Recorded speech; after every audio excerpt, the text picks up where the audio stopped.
Je vous invite à aller dans vos Bibles à l'Évangile selon Luc, au chapitre 10. On va lire les versets 17 jusqu'au verset 24 ce matin. Ce texte est un peu particulier pour moi. Il a une place particulière dans ma propre vie. Comment est-ce que je vais dire ça?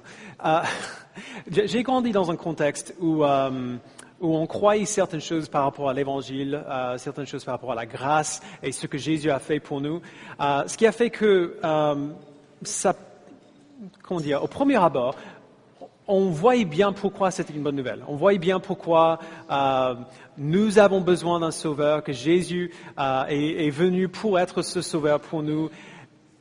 Et c'était une bonne nouvelle en principe, mais une bonne nouvelle un peu du genre, tu pourras avoir ce beau cadeau si tu fais ceci ou cela. Si tu fais un certain nombre de choses pour y arriver, à ce moment-là, tu pourras avoir ce très beau cadeau. Et c'est vrai que c'est une bonne nouvelle de pouvoir accéder à un cadeau particulièrement bon, mais si je dois faire des choses qui sont impossibles pour moi, ou qui me semblent impossibles pour l'obtenir, c'est pas une nouvelle qui est aussi bonne que ça. On est d'accord? Si je dois faire l'impossible pour accéder à quelque chose de bien, c'est pas quelque chose de bien, en tout cas pour moi.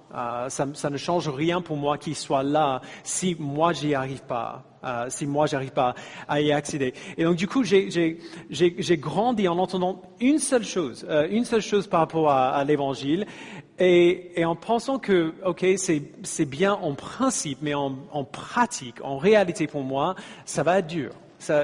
Dur, voire inaccessible pour moi.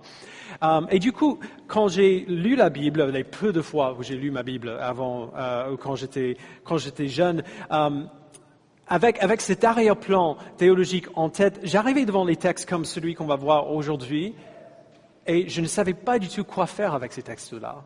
Je ne savais pas réconcilier ce que la Bible disait à certains moments et avec ce qu'elle disait à d'autres moments. On semblait toujours favoriser un côté ou l'autre, un côté au détriment de l'autre plutôt. Et du coup, je ne savais pas quoi faire avec ces textes qui parlaient de l'autre côté dont on parlait jamais. Et il y a une dizaine d'années maintenant, 12 ans, maintenant, j'ai entendu pour la première fois quelqu'un prêcher sur un texte, c'est pas celui-ci, mais un texte un peu comme ça, qui parle de ces mêmes sujets, et qui disait pour la première fois, quand l'apôtre Paul dit ça, c'est bien ça qu'il veut dire. Quand l'apôtre Paul dit quelque chose, ce n'est pas que toi, tu n'arrives pas simplement à le comprendre. Ce n'est pas qu'on a besoin d'un pasteur avec un diplôme théologique pour pouvoir expliquer ce qu'il veut dire vraiment. Quand Paul dit ces choses, c'est bien ça qu'il veut dire. Quand Jésus dit ces choses, c'est bien ça qu'il veut dire. Et c'est la première fois où j'ai entendu ça de ma vie et ça m'a assez gêné, au premier abord, j'avoue. Mais je n'arrivais pas du coup, une fois que je l'avais vu, je n'arrivais pas à ne pas le voir dans la Bible. Vous allez savoir de quoi je parle dans quelques instants. Je n'arrivais pas à ne pas le voir.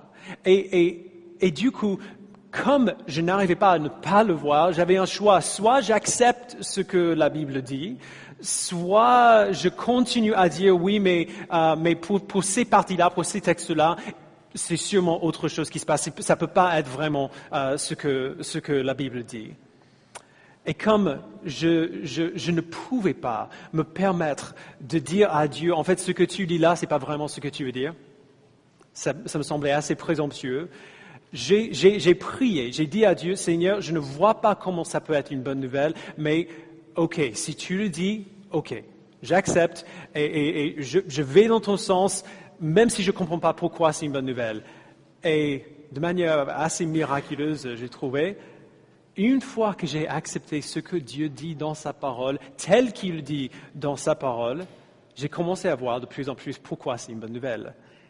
J'ai dit tout ça pour arriver à ce texte, parce que ce texte-ci, Luc 10, 17 à 24, c'était un des textes qui m'a permis de réconcilier cette chose que je voyais dans la Bible, que je ne voyais pas trop comme une bonne nouvelle, et de voir comment ça peut être une bonne nouvelle pour moi. Et j'avoue, aujourd'hui, dans des moments les plus difficiles où je doute le plus de la grâce et de la bonté de Dieu, ce sont des textes comme celui-ci qui sont des choses les plus réconfortantes pour moi dans ces moments. Je ne vois pas comment on peut être un chrétien heureux sans croire à ce que Jésus dit ici. Et je le sais parce que je n'étais pas un chrétien heureux avant que je le croie. Tout cela dit, on va aller au texte. Juste pour nous rappeler du contexte, Jésus a envoyé 70 de ses disciples dans des villes différentes pour partager l'Évangile. On a vu la gloire du royaume de Dieu qui s'est approché. C'était le message des gens quand ils prêchaient l'Évangile. Ils disaient à ceux qui acceptaient et à ceux qui rejetaient l'Évangile, le royaume de Dieu s'est approché de vous. Voici ce que vous en avez fait. Et on avait l'impression, en tout cas, que c'était beaucoup sur les épaules des personnes qui écoutaient pour faire le bon choix après, pour faire ce qu'il fallait pour que la nouvelle que le royaume de Dieu s'est approché soit une bonne nouvelle et pas une mauvaise nouvelle, pas un signe de jugement. Aujourd'hui, on va voir le moment où les 70 disciples reviennent de leur voyage, reviennent de leur mission, et Jésus va leur parler de nouveau. Pas de ce qu'ils vont faire, mais de ce qui s'est passé pendant ce moment-là. Et pas juste pour les gens qui ont entendu l'Évangile, mais aussi pour eux qui avaient annoncé l'Évangile. Il va leur donner des raisons pour lesquelles l'Évangile qu'ils ont apporté est une très, très, très bonne nouvelle. Pas juste pour les personnes qui viennent de l'entendre, mais aussi pour ceux qui viennent de l'annoncer. Donc je vous invite à lire avec moi au verset 17. On va commencer au verset 17. Les 70 revinrent tout joyeux et dirent, Seigneur, même les démons nous sont soumis en ton nom. Jésus leur dit, je regardais Satan tomber du ciel comme un éclair. Voici, je vous ai donné le pouvoir de marcher sur les serpents et les scorpions et sur toute la puissance de l'ennemi, et rien ne pourra vous nuire. Alors, on sait que cette proclamation n'est pas absolue dans le sens où nous l'entendrons, et on le sait parce que beaucoup des disciples de Jésus ont été martyrisés, ont été tués violemment à cause de leur foi. Donc, c'est pas que rien ne pourra vous faire mal, et je pense pas que ce soit une déclaration, une affirmation que si on est chrétien, allez, marchez pieds nus sur les scorpions. Ça va aller. Je ne pense pas que c'est ça qu'il veut dire. Il veut dire que la puissance de l'ennemi sur ces gens-là a été brisée, en tout cas. On ne sait pas exactement comment ça s'est passé, mais le pouvoir de Satan sur ce monde a été maintenant arraché de ses mains. Et on va revenir à ça tout à l'heure. Les 70 reviennent de leur mission. Et ils sont très contents de ce qu'ils ont pu faire. Ils ont chassé les démons, ils ont guéri les gens. La puissance de Jésus a travaillé à travers eux. C'est génial et Jésus ne le nie pas, il dit pas le contraire. Ben, oui, c'est génial, c'est formidable, bravo. C'est le début de la fin de Satan et vous avez pu en faire partie. Mais il va pas le laisser là. Il va dire qu'il y a, avec toutes les bonnes choses qu'ils ont vécues sur la route, il y a quelque chose d'encore meilleur que cela. Verset 20. Cependant, ne vous réjouissez pas de ce que les esprits vous sont soumis, mais réjouissez-vous de ce que vos noms sont inscrits dans le ciel. Alors c'est une image qui est forte et qui est donnée de multiples fois dans la Bible. L'image, c'est celle d'un livre, un registre au paradis avec Dieu, dans lequel Dieu a écrit tous les noms de tous ses enfants à travers toute l'histoire humaine. Alors c'est juste une image. On imagine en tout cas comme on ne sait pas s'il y a vraiment genre un livre spirituel, mais même si c'est juste une image, de quoi est-ce qu'elle parle? Qu'est-ce que l'image essaie de communiquer? Cette image nous dit que si tu as la foi en Christ, premièrement, Dieu connaît ton nom. Il a écrit ton nom. Il ne te connaît pas simplement de manière collective, genre un de mes enfants, un des chrétiens de l'histoire. Il a écrit ton nom sur son registre. Il te connaît personnellement. Deuxièmement, ce qui est écrit dans son livre reste dans son livre. On le voit dans Apocalypse 3, verset 5. On voit la même chose ici. Si ton nom y est écrit, il y sera toujours écrit, peu importe à quel point tu es imparfait. Et j'avoue que l'image, ce que Jésus vient de dire, seul ne suffit pas pour affirmer ça, mais il va venir. Il va en venir dans ce qui suit. Troisièmement, ton salut n'est pas seulement obtenu par Jésus, mais assuré par Jésus. Tu ne peux rien faire pour enlever ce qui t'a donné parce que c'est Dieu qui écrit ton nom dans le livre et pas toi-même. Alors pourquoi est-ce que c'est une nouvelle qui est si importante pour nous? Parce que normalement, nos relations avec les autres dépendent de notre capacité à faire ce qu'il faut faire pour maintenir la relation. On est d'accord? Les gens sont des amis, ils s'aiment bien, ils passent du temps ensemble, ils ont une bonne relation, et puis l'un d'entre eux offense l'autre ou fait mal à l'autre. À ce moment-là, il peut arriver qu'ils soient plus amis. Et il y a quelque chose qui se passe dans la relation pour le briser et du coup, l'amitié qu'on avait avant est partie. On n'est plus amis. Les gens se marient, puis un conjoint trompe l'autre et ils se divorcent. Le mariage même est brisé. Les gens commencent un emploi, puis ils apprennent que leur chef les pique leur retraite et ils mettent fin à cette relation professionnelle. Toutes les relations que nous avons avec les autres sont dépendantes en quelque sorte de notre capacité à faire ce qu'il faut pour maintenir cette relation. On doit faire en sorte que la relation continue et dure. Il y a une exception à cela. Une relation qui ne dépend pas de notre performance pour qu'elle existe, au moins la grande majorité du temps. Et c'est évidemment ce qu'un parent ressent pour ses enfants. Si vous avez une relation difficile avec vos parents, on peut comprendre qu'un enfant n'aime pas trop ses parents. C'est rarement le cas qu'un parent n'aime pas son enfant. L'inverse est quasiment jamais vrai, à moins qu'il y ait quelque chose de sérieusement brisé dans le parent en question.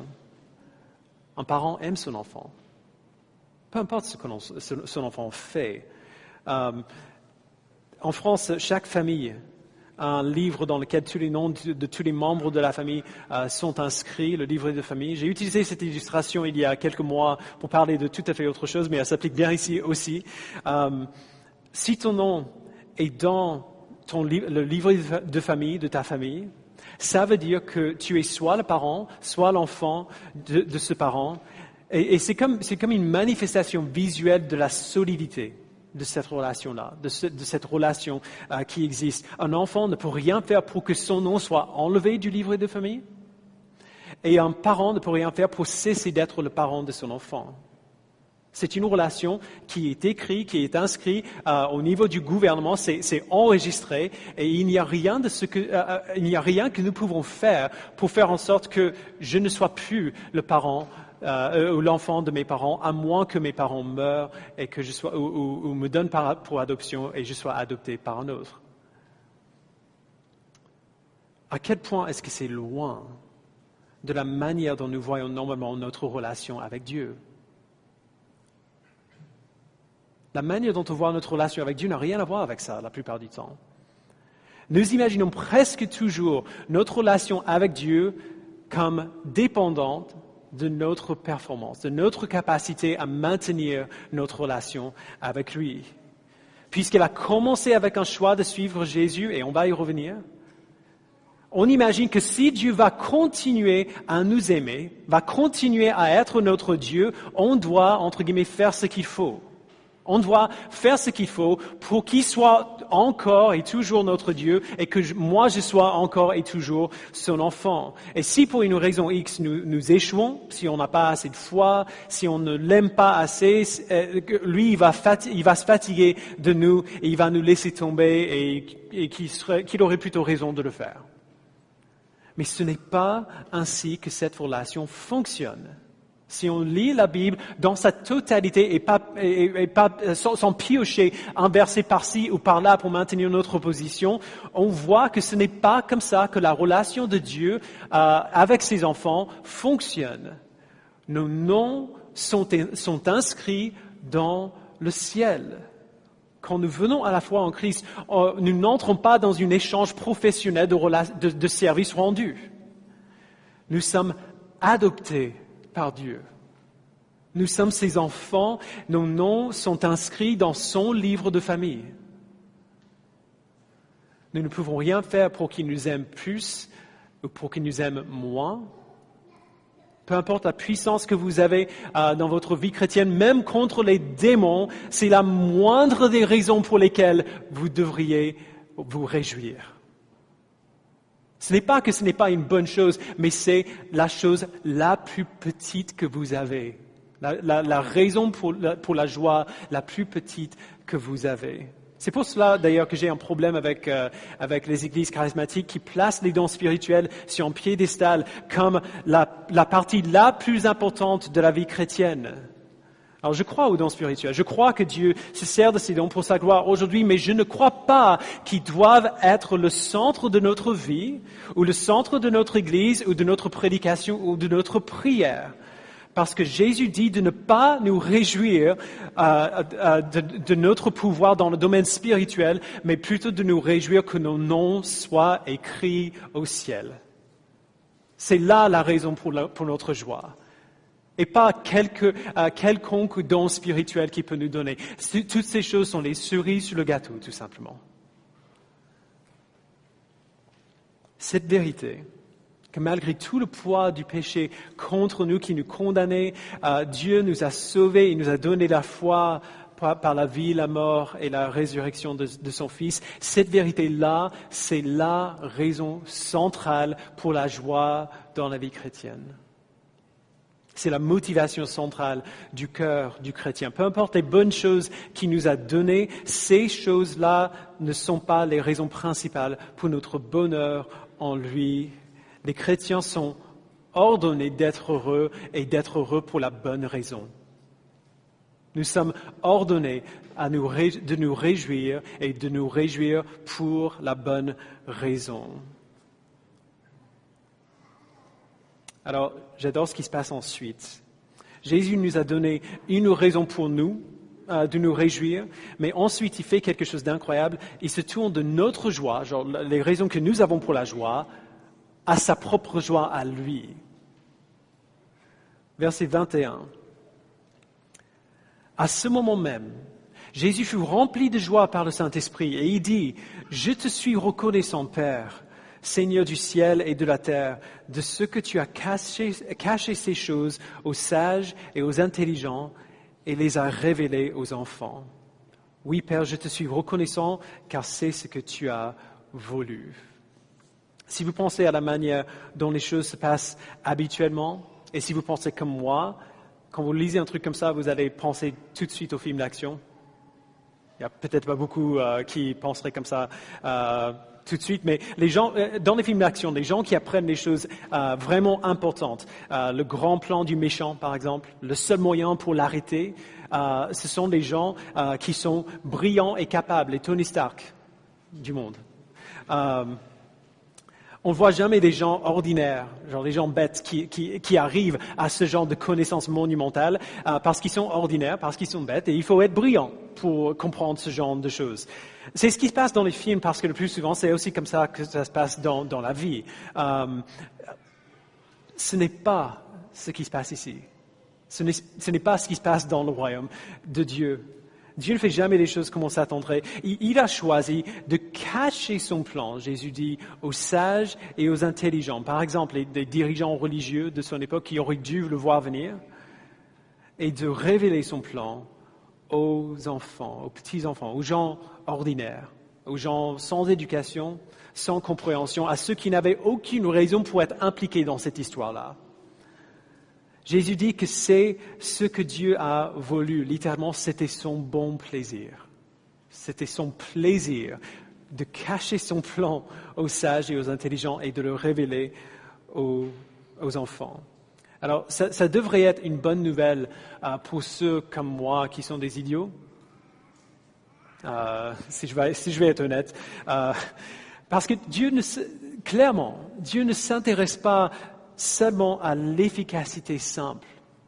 En tout cas, pas comme nous on voit l'efficacité. Selon ma manière de penser, Dieu aurait pu accomplir son plan bien plus efficacement et bien plus rapidement s'il avait révélé ces choses aux Einstein de ce monde, aux sages et aux intelligents, comme Jésus dit. Mais ce n'est pas l'efficacité que Dieu cherche, ce n'est pas l'efficacité qu'il veut en premier lieu, c'est le plaisir de sa grâce, le plaisir de sa volonté qui n'est pas comme nous aurions fait nous-mêmes. Dieu a choisi de révéler son plan aux gens simples, qui savent qu'ils ne peuvent pas réussir tout seuls, plutôt qu'aux gens brillants qui seraient tentés d'imaginer que la réussite de ce plan était grâce à quelque chose qu'ils ont pu faire. Et à ces moments où Dieu a choisi d'utiliser quelqu'un d'intelligent et brillant et éduqué comme l'apôtre Paul, il brise l'illusion d'autosuffisance d'abord pour lui montrer combien il peut faire assez peu de choses tout seul. Afin qu'ils disent « J'ai travaillé plus que tous, non pas moi toutefois, mais la grâce de Dieu qui est avec moi », comme Paul dit dans 1 Corinthiens 15. La première chose qu'on réalise quand on entre en contact avec l'Évangile, c'est combien nos efforts pour réussir sont incomplets et ridicules. Même si tout le monde autour voit ce que tu fais comme une réussite incroyable, quand on le compare avec le cadre éternel du plan de Dieu, ta réussite est assez lamentable. C'est comme la réussite d'un petit gamin de 2 ans qui apprend pour la première fois à mettre ses chaussures. Ah oui, c'est super gamin, mais c'est pas aussi génial que ça. Moi, je fais ça depuis 35 ans déjà. C'est pas si impressionnant que ça. Quand on entre en contact avec l'Évangile, on voit à quel point nos meilleurs efforts pour réussir sont pitoyables. On apprend la nouvelle merveilleuse que c'est pas grave. C'est censé être comme ça. Dieu a prévu son plan comme ça. Dieu a choisi de révéler sa volonté non pas aux gens qui peuvent réussir, mais aux petits enfants comme nous. Et ce qui est le plus incroyable dans ce texte n'est pas le simple fait que Dieu a révélé ces choses aux petits qui ne peuvent pas faire. Mais pour moi, en tout cas, ce que je trouve le plus incroyable, c'est la vue qu'on a ici sur la pensée et sur les émotions de Jésus-Christ. Les gens, quand ils pensent à Dieu, on imagine presque toujours comme solennel, hyper sérieux, comme le dieu colérique de Monty Python. Je ne sais pas si vous l'avez vu, mais le gars avec la bouche qui descend comme ça et les sourcils comme ça. Quand on pense à Jésus, on pense à un homme très pensif, stoïque. Il n'y a que 2 expressions sur son visage, triste ou sérieux, triste ou rien. Finalement. Et dans ces rares moments où quelqu'un va faire un tableau de Jésus qui sourit, c'est toujours dans un contexte édulcoré où qu'on a du mal à prendre au sérieux Jésus qui est entouré de papillons et d'agneaux et petits-enfants, assis sur une rayon de soleil. Ok, c'est joli, mais moi j'ai pas envie d'y être. C'est pas quelque chose que je veux participer. Mais ici, on voit Jésus qui se réjouit activement, genre qui dit aux gens qu'il se réjouit de quelque chose, et il dit pourquoi il est tellement heureux. Il dit, je te suis reconnaissant, Père, Seigneur du ciel et de la terre, de ce que tu as caché ces choses aux sages et aux intelligents et les as révélées aux petits-enfants. Jésus adore que son Père ne fasse pas ce à quoi les gens s'attendent. Il adore que Dieu ne révèle pas sa volonté aux gens soi-disant importants. Et c'est énorme que Jésus s'en réjouisse. Que c'est pas juste, il ne dit pas une simple vérité, mais il exprime sa joie dans cette vérité-là. Jésus, c'est le Fils de Dieu, le Créateur de toutes choses. Il a beaucoup vu parce que quand même il a tout fait. À quel point est-ce que ça devrait être difficile de l'impressionner? Celui qui a créé tout, ça doit être assez difficile de faire quelque chose qui va lui plaire. Parce qu'il a déjà tout vu. Il n'est surpris par rien. Alors, quand le Dieu souverain et créateur de toutes choses se réjouit de quelque chose, on peut comprendre que c'est une très, très, très bonne chose. Une très bonne nouvelle. Alors Jésus nous donne une raison pour la joie, que nos noms sont écrits dans le ciel, et il nous donne une raison pour sa propre joie, que Dieu a caché ces choses aux gens, soi-disant, que les autres considéraient comme importants, et les a révélés aux petits-enfants. Et maintenant, il va prendre cette joie-là, et il va la retourner et l'appliquer à nous. Il va nous aider à faire que sa propre joie à lui devienne la nôtre. Mais pour faire cela, il va devoir reculer d'un pas. Il va devoir retourner d'un moment avant nos efforts, avant que nous avons essayé de le connaître et de le servir. Alors on va prendre ce verset petit à petit, verset 22. Premièrement, mon Père m'a tout donné. Donc Dieu le Père a l'autorité propriétaire sur tout ce qui existe. Tout lui appartient. Et il a donné cette autorité et cette propriété à Jésus. Donc mon Père m'a tout donné. Et personne ne sait qui est le Fils si ce n'est le Père, ni qui est le Père si ce n'est le Fils. Okay? Ça veut dire que personne ne connaît Dieu sauf Dieu. Puisqu'on est créé à son image, nos âmes sont attirées vers Dieu, on veut le connaître, même sans le savoir. On aime, presque tout le monde aime l'idée de Dieu, même si on ne croit pas qu'il existe vraiment. On aime l'idée qu'un Dieu, plein de bonté et généreux et plein d'amour existe. Nos âmes désirent le connaître, mais puisqu'on est né dans le péché, on ne peut pas le connaître. Le seul homme qui peut connaître Dieu tout seul, sans intervention extérieure, c'est le seul homme qui est sans péché, qui n'a pas été séparé de Dieu par son péché. C'est Jésus lui-même. Donc Dieu le Fils, l'homme Jésus, lui, il connaît le Père, et c'est le seul homme qui peut connaître le Père par lui-même. Alors, on dirait que c'est une mauvaise nouvelle, on est séparé de Dieu, on ne peut pas le connaître tout seul. Et c'est comme ça que les choses fonctionnent naturellement, mais Jésus continue. Il dit, personne ne sait qui est le Fils si ce n'est le Père, ni qui est le Père si ce n'est le Fils, et celui à qui le Fils veut le révéler. Celui à qui le Fils veut le révéler. Alors, si Jésus choisit de vous révéler le Père par son Saint-Esprit sur la base de sa vie, sa mort et sa résurrection, à ce moment-là, vous pouvez le connaître. Parce qu'il a enlevé votre péché. Il a pris vos péchés sur lui-même. Il a subi la punition de ce péché. Et si on a la foi en Christ, si on accepte le don de l'Évangile, nos noms sont écrits dans le ciel. On lui appartiendra pour toujours. On l'aimera pour toujours. Le moment où nous avons placé notre foi en Christ, nous avons rencontré Dieu. Et ça veut dire que si nous le connaissons maintenant, si nous connaissons Dieu maintenant et nous grandissons encore de notre connaissance de lui, c'est parce que Jésus a choisi de nous révéler le Père. Et c'est la seule raison. On ne peut pas connaître Dieu si Jésus ne nous le révèle pas. Personne ne connaît le Père si ce n'est le Fils et celui à qui le Fils veut le révéler. Et là, on a la réponse à la question de comment notre relation avec Dieu a commencé.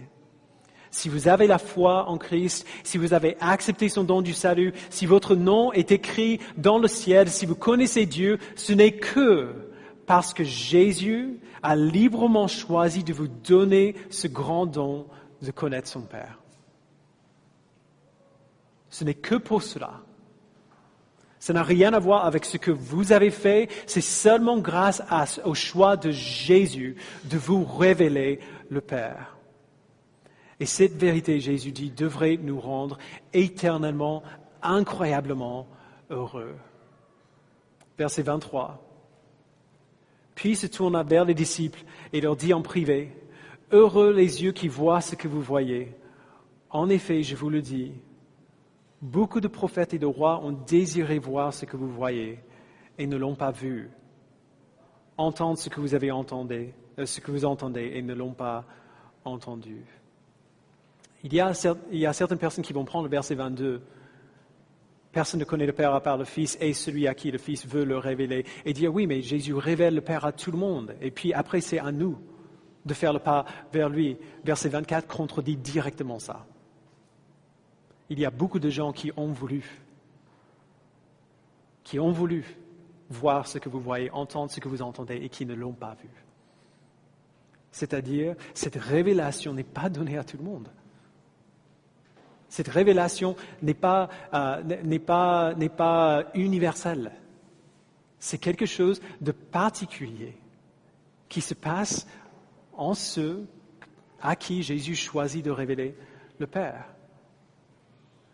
Autrement dit, et on va revenir sur cela un peu plus tard, mais autrement dit, vous qui connaissez le Père, vous êtes bénis au-delà de toute compréhension.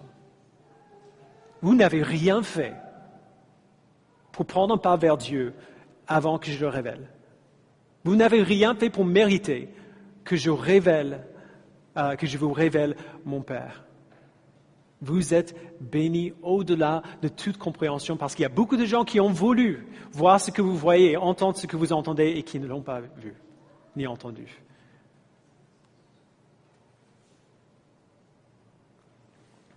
Leurs âmes ont désiré Dieu sans le savoir nécessairement que c'est Dieu qui désirait. Puisqu'ils sont aveugles, ils cherchent Dieu sans le savoir dans des millions de choses insignifiantes qui ne peuvent pas satisfaire. Mais Dieu, dans sa sagesse souveraine, a donné toute autorité à Jésus. Et Jésus, dans son amour incompréhensible pour les pécheurs, a choisi de nous révéler le Père. Même si on n'est pas mieux que ceux qui ne connaissent pas Dieu, même si parfois on est encore pire que ceux qui ne connaissent pas Dieu. Nous voulons trouver une raison pour laquelle il nous a révélé le Père. Genre, pourquoi pourquoi il a choisi de m'ouvrir les yeux à moi, de me révéler le Père à moi. Peut-être parce qu'on a fait le bon choix à poursuivre Jésus, ou parce qu'on a compris quelque chose sur Dieu que les autres n'ont pas compris, ou parce que Dieu avait besoin de quelque chose en moi pour accomplir son plan. Mais c'est faux. C'est faux. Et si vous lisez toute la Bible, vous allez voir que c'est faux. Dieu n'a pas besoin de nous et tout seul, nous ne pouvions pas choisir de suivre Jésus ou de le comprendre. C'était hors de notre portée.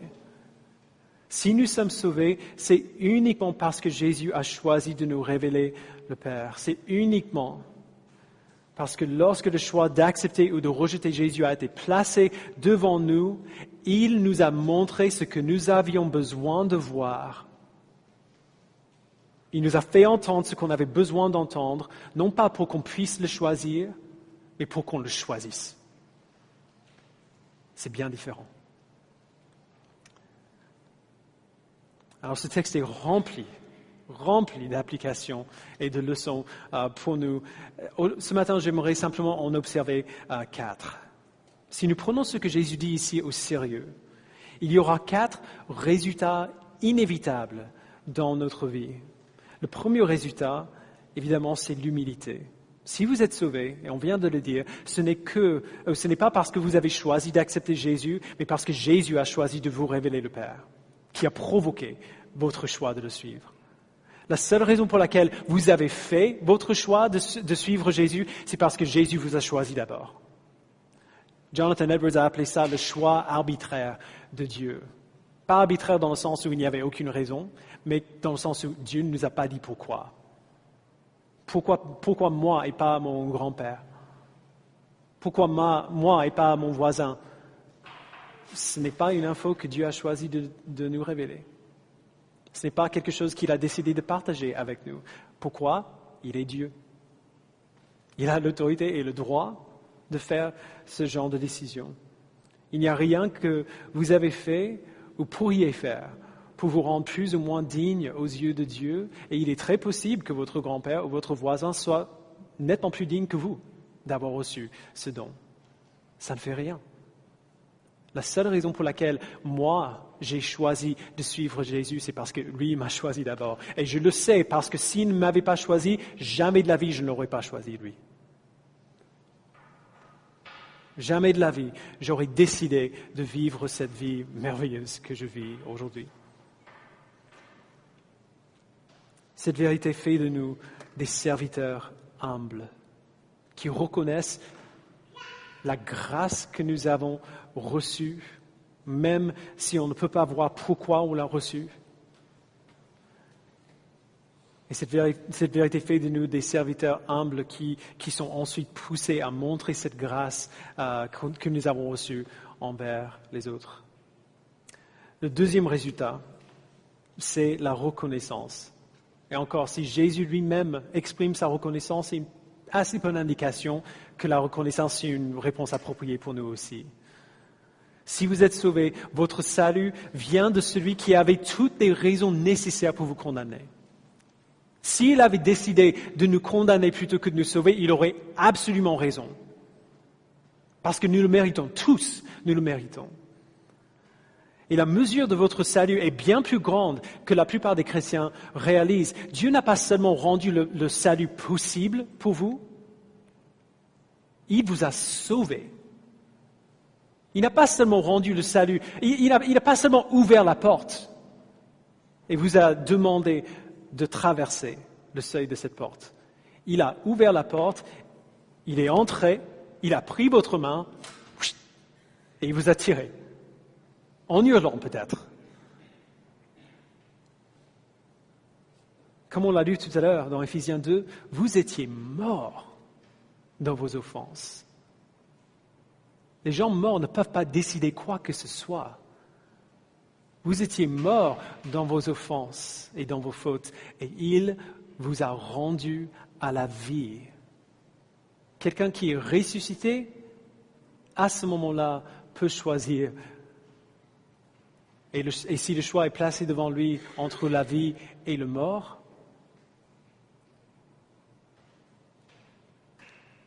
si vous savez que vous étiez mort dans vos offenses et qu'il vous a rendu à la vie, si vous savez que votre salut n'était pas quelque chose qui vous étiez dû, mais quelque chose de totalement inattendu et injuste qui vous arrive,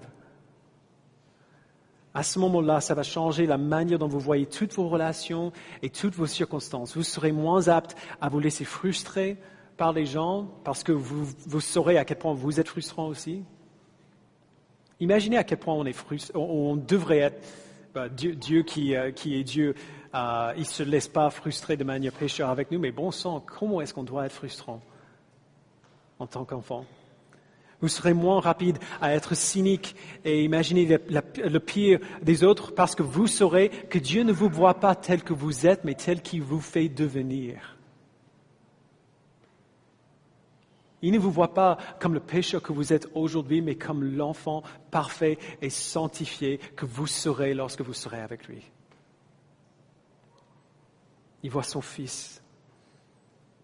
Vous vous désespérez moins des circonstances difficiles parce que, comme je dis souvent, mon groupe de communauté va le savoir, je dis un peu en rigolant, mais pas trop. Quelle que soit la souffrance par laquelle vous passez, vous méritez l'enfer. Et vous n'y êtes pas.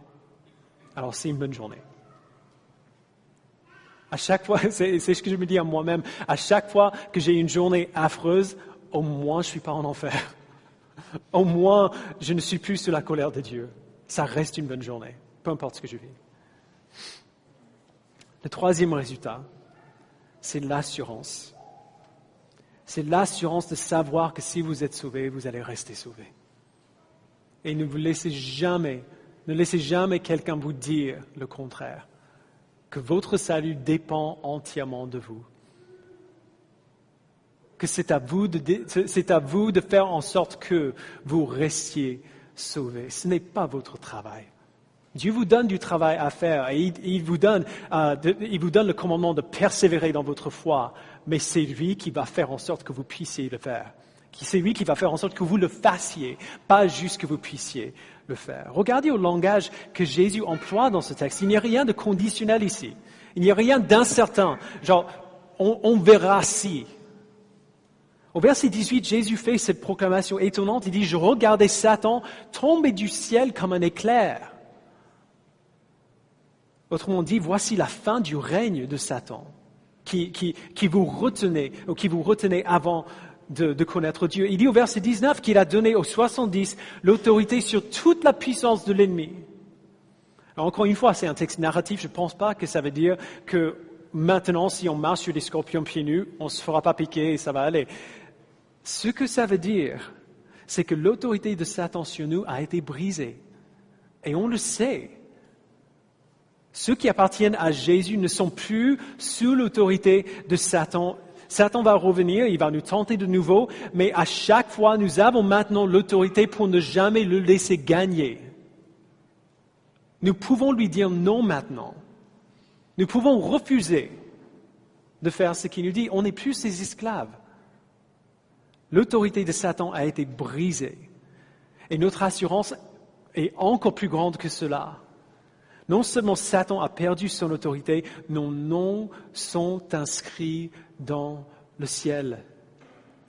Dans l'Apocalypse chapitre 13, lorsque Jean voit sa vision de Satan qui exerce son influence sur le monde, genre Satan qui arrive à empêcher certains de faire ce qui est bien, il exerce beaucoup d'influence dans ce monde, mais il y a un groupe de personnes qu'on voit là, sur lesquelles Satan n'a aucune autorité, n'a aucune influence. Je mettrai sur l'écran Apocalypse 13, verset 8.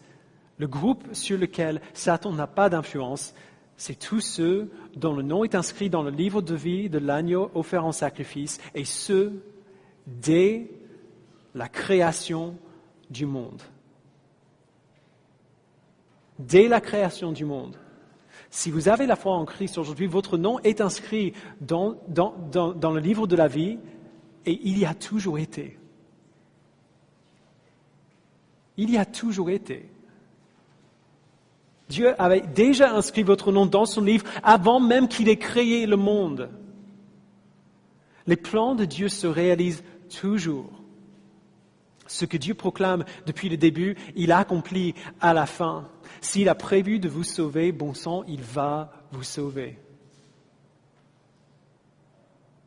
Peu importe ce que vous voulez aujourd'hui. Si Dieu a prévu de vous sauver, il va le faire. Si votre nom a été inscrit dans son livre avant la création du monde, encore plus, il y sera encore à la fin.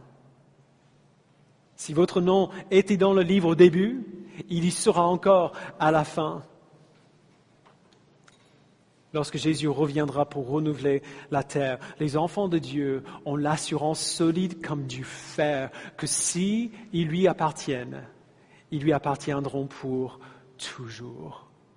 Reposez-vous bien, chrétiens, dans l'assurance que vous avez, que ce n'est pas à vous de faire en sorte que.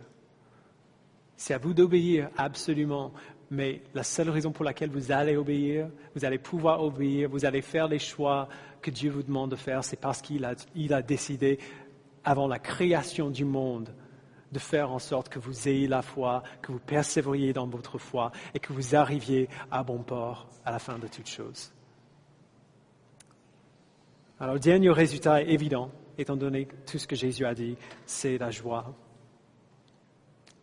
Nous avons une longue liste de raisons pour la joie dans ce texte. La joie du chrétien, c'est la joie de savoir que même si tu es imparfait, Dieu est en train de te rendre parfait.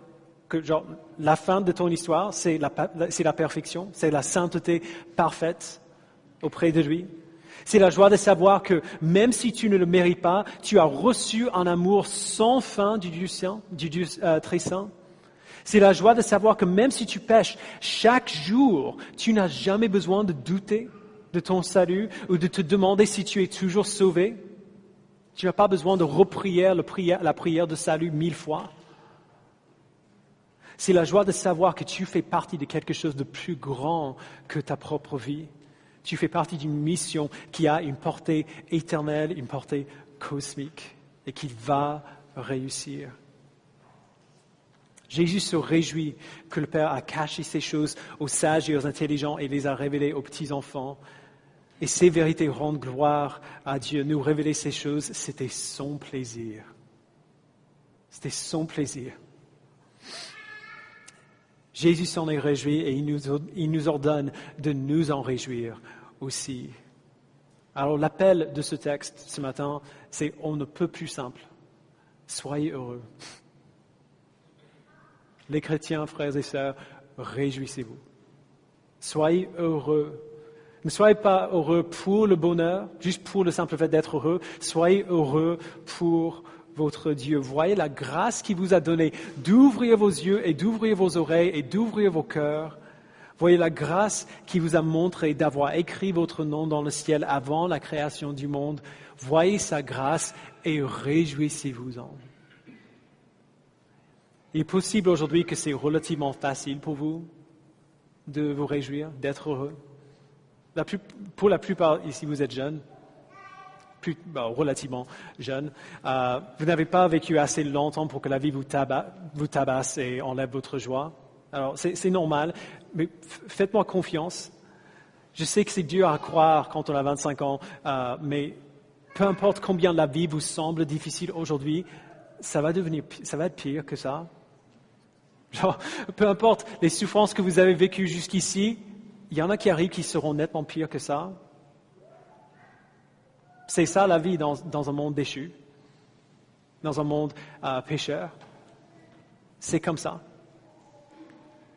Et donc je sais que ce message, ce texte, ne vous semble peut-être pas très nécessaire aujourd'hui, mais je vous promets, il le sera bientôt. Vous aurez besoin de vous rappeler de ces choses.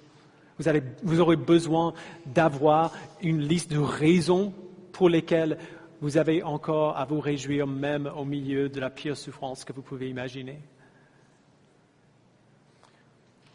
C'est à ce moment-là, ce moment de grande souffrance quasiment inimaginable, que vous allez comprendre pourquoi Dieu ne nous encourage pas seulement à nous réjouir, mais il nous ordonne de le faire.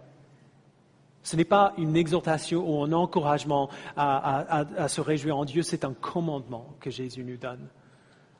Et on voit bien pourquoi. Quand on est en train de souffrir, on voit bien pourquoi c'est un commandement que nous avons de nous réjouir en Dieu et pas simplement un encouragement. Quand on sait que la joie en Dieu n'est pas simplement un don qu'il nous donne, mais une responsabilité qu'il donne à ses enfants, on comprend qu'on aura besoin de travailler pour cette joie. On aura besoin de nous battre pour notre joie en Dieu. Quand la douleur de la vie pousse tout le reste à la périphérie, on aura besoin de bosser très, très dur pour nous rappeler de toutes les raisons qu'il nous donne pour nous réjouir. Alors, ne le prenez pas comme une exhortation ce matin, prenez-le comme un commandement parce que c'est ça qu'il est. C'est un commandement que Jésus nous donne. Ne vous réjouissez pas du pouvoir que vous avez sur le diable. Réjouissez-vous de ce que vos noms sont écrits dans le ciel. Les vraies raisons pour la joie que Dieu nous donne ne dépendent pas du tout de notre situation. Elles ne peuvent pas être touchées par quelconque circonstance ou situation douloureuse. Peu importe ce que nous traversons, ces raisons pour la joie que nous avons ici ne bougent pas.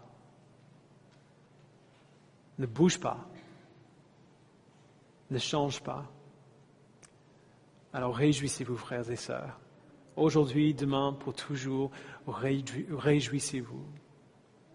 Et si vous ne connaissez pas Dieu aujourd'hui, ce commandement est pour vous aussi. Venez à Christ, repentez-vous de vos péchés, placez en lui votre foi et réjouissez-vous comme nous. C'est ça l'appel de l'Évangile. Il nous donne toutes les raisons pour la joie et il nous donne le moyen pour avoir ces raisons-là.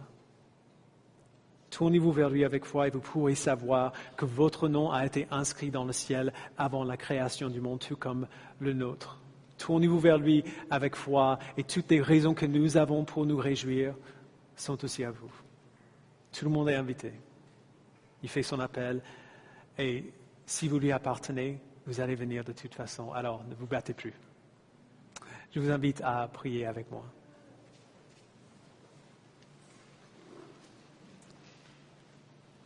Père, je te remercie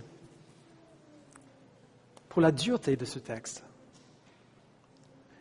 Nous n'aimons pas imaginer, Père, qu'il y a quelque chose sur lequel nos choix dépendent. Nous n'aimons pas redéfinir la notion de la liberté.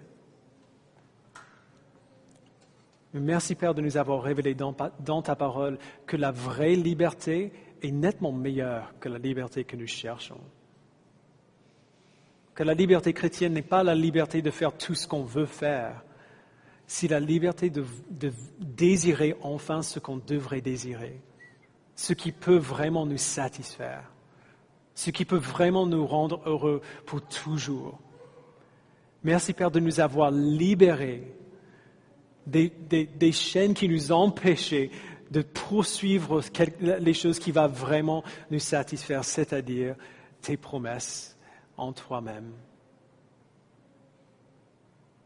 Père, je prie que tu nous donnes de nous reposer dans ces promesses, de nous reposer dans ces grandes vérités. Donne-nous, Père, de ne pas devenir oisifs par cette connaissance que c'est toi qui assures notre lot, que c'est toi qui assures notre persévérance. Donne-nous au contraire de travailler d'autant plus dur à t'obéir, à être saint comme tu es saint, parce que nous savons que ça va marcher. Nous savons que ça ne dépend pas de nous, mais que toi, tu vas faire en sorte que nous soyons saints comme tu es saint. Alors donne-nous, Père, cette motivation incroyable de travailler d'autant plus dur pour t'obéir, pour être saint comme tu es saint. Donne-nous, Père, de travailler avec joie, de travailler dans la joie de savoir que nos efforts ne seront pas en vain, que ce que tu fais en nous va être accompli, que ce que nous faisons pour toi n'est pas en vain. Donne-nous, Père, l'humilité et la reconnaissance et l'assurance et la joie qui seront à nous si on prend au sérieux ce que Jésus dit ici. Et donne-nous, Père, de continuer de prier pour ceux qui ne te connaissent pas. Parce que toi seul sais pourquoi tu fais ce que tu fais. Et même pour ces personnes dans nos vies où on imagine que c'est impossible qu'ils viennent à toi, rappelle-nous, Père, que c'était impossible pour nous aussi.